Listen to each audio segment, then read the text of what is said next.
एक घड़ी तो मेरे पास अभी रिकॉर्ड है कि जो वो यूई हुक्मरान ने दी थी मरियम नवाज साहबा, वो घर ले गई थी। और दूसरी बात है कि बहुत कुछ और भी निकलने वाला है। लगता ये है कि प्राइम मिनिस्टर मोदी का जो मैजिक है, जो जादू है, वो चल गया है।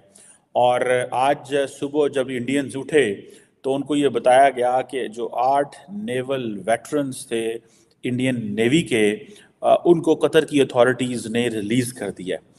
लेकिन बात बेसिकली ये है कि इन सारे लोगों को नरेंद्र मोदी से सीखना चाहिए, जिन्होंने गुजरात के वज़ीर आला और वज़ीर आज़म भारत के होकर तोहफे नीलाम करवा के पैसे बच्चियों के स्कूलों पर लगाए, और वो जो उनका दरिया की सफाई, गंगा जल, और उन्होंने उनको फाइनल डेथ सेंटेंस सुना दी। एंड डेथ सेंटेंस सुना के उन्होंने इंडिया के ऊपर एक एहसान भी कर दिया।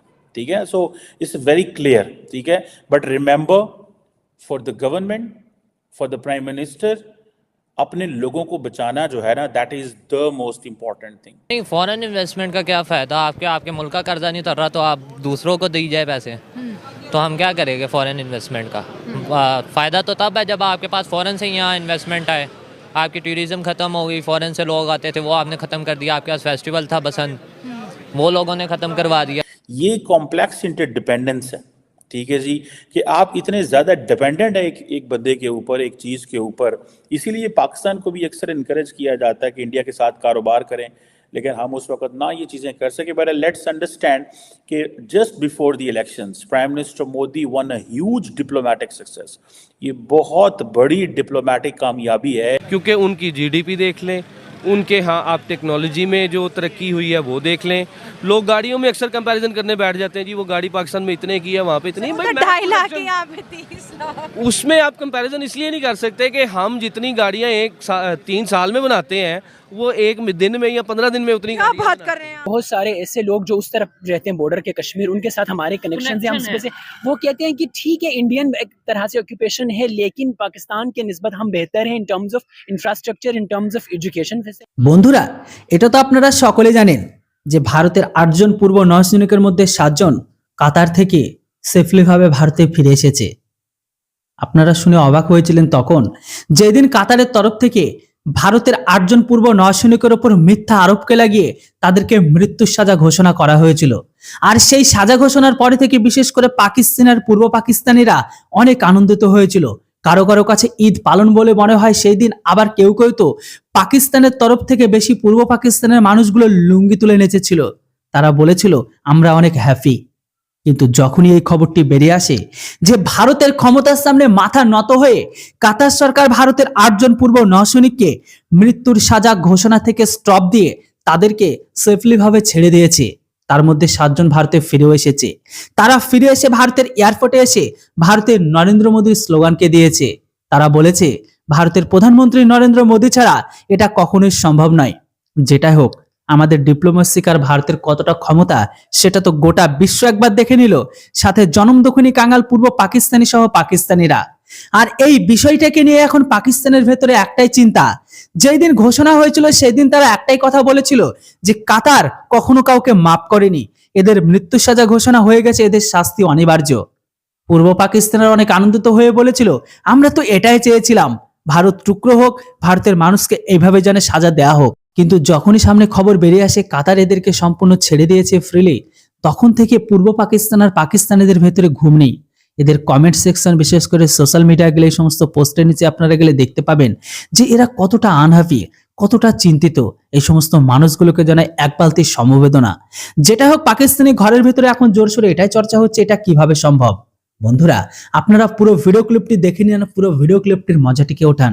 আর হ্যাঁ, চ্যানেলটিতে কেউ নতুন হলে কিন্তু কেউ সাবস্ক্রাইব করতে ভুলবেন না। और वो बहुत बेहतर वो उस तरीके से जी रहे हैं। और जो नरेंद्र मोदी है ही कैन मेक इट। और जो रिसेंटली मोदी साहब की उधर मुलाकात हुई COP28 पे, if I am not wrong, उधर अबू धाबी में, वहाँ पे भी, या दुबई में आई थिंक हुआ था, तो वहाँ पे भी यही जो मेजर डिस्कशन हुई थी। पाकिस्तान में सबसे ज्यादा जो भी काम होता है, जो भी इन्वेस्टमेंट होती है, जो भी डेवलपमेंट होती है, वो पंजाब के अंदर कंसंट्रेटेड होती है। ठीक है, इस्लामाबाद कैपिटल है, उसके अलावा मतलब पंजाब के अंदर मेनली कंसंट्रेटेड होती है और जो दूसरे पेरिफेरल एरियाज हैं वो कम्प्लीटली इग्नोर हो जाते हैं और बलूचिस्तान सबसे ज्यादा इग्नोर्ड और सबसे ज्यादा ओवरलुक प्रोविंस है। मिस्टर मोदी का जो मैजिक है, जो जादू है, वो चल गया है। और आज सुबह जब इंडियंस उठे तो उनको ये बताया गया कि जो 8 नेवल वेटरन्स थे इंडियन नेवी के, उनको कतर की अथॉरिटीज़ ने रिलीज़ कर दिया। और ये जारी बात है, आपको पता है कि 2022 से जो थे वो जेल में थे और इनके ऊपर जो चार्जेस थे वो बड़े सीरियस थे और इनको डेथ सेंटेंस सुना दी गई थी और ऑन द चार्जेस ऑफ एस्पिनेज। ये एक that was not something very, जैसे कहते हैं ना कि कोई अच्छी नहीं थी इंडियंस के लिए, लेकिन इसके ऊपर बड़ी पहले भी हमने ये बात की थी कि जो नरेंद्र मोदी है ही कैन मेक इट। और जो रिसेंटली मोदी साहब की उधर मुलाकात हुई COP28 पे, if I am not wrong, उधर अबू धाबी में, वहाँ पे भी, या दुबई में आई थिंक हुआ था, तो वहाँ पे भी यही जो मेजर डिस्कशन हुई थी। याद रखिए कि कतर और इंडिया के जो बायलैटरल ट्रेड है वो तकरीबन $19 बिलियन के करीब है, जिसमें जो इंडिया की इंपोर्ट्स हैं from Qatar they are about $17 billion और इंडिया की जो एक्सपोर्ट्स हैं वो तकरीबन $2 अरब के करीब हैं। Largely it's an LNG, LPG, chemicals, petrochemicals, plastic, aluminium वगैरह जो है वो कतर एक्सपोर्ट करता है इंडिया को। देखिए ये बड़ी इंपॉर्टेंट चीज़ें होती हैं। ये जो डिपेंडेंस है ना, हम एक बोलते इंटरनेशनल रिलेशंस में एक थ्योरी है कॉम्प्लेक्स इंटरडिपेंडेंस। ये कॉम्प्लेक्स इंटरडिपेंडेंस है, ठीक है जी, कि आप इतने ज़्यादा डिपेंडेंट है एक बंदे के ऊपर, एक चीज़ के ऊपर। इसीलिए पाकिस्तान को भी अक्सर इनकरेज किया जाता है कि इंडिया के साथ कारोबार करें, लेकिन हम उस वक्त ना ये चीज़ें कर सके। बट लेट्स अंडरस्टैंड कि just before the elections prime minister Modi one a huge diplomatic success.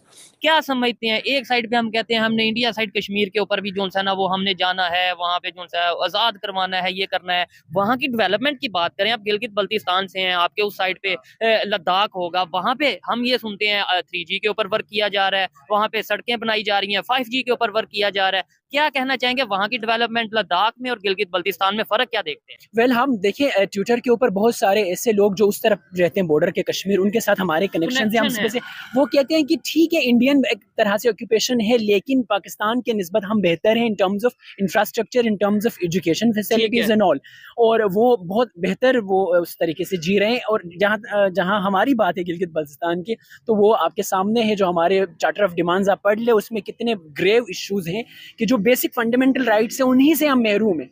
हमारे, आप ये अंदाजा लगाए कि 20 लाख की आबादी के अंदर एक वेमेन कॉलेज या इंजीनियरिंग कॉलेज नहीं है। अच्छा, गिलगित बल्तिस्तान, या बड़ी कोई अथेंटिक बात कर रहे हैं कि मतलब एक भी वुमेन कॉलेज नहीं है? एग्जैक्टली नहीं है, women university, I mean women university नहीं है हमारे पास, कॉलेज इंजीनियरिंग और मेडिकल कॉलेज नहीं है 20 लाख की आबादी के गिलगित बल्तिस्तान में।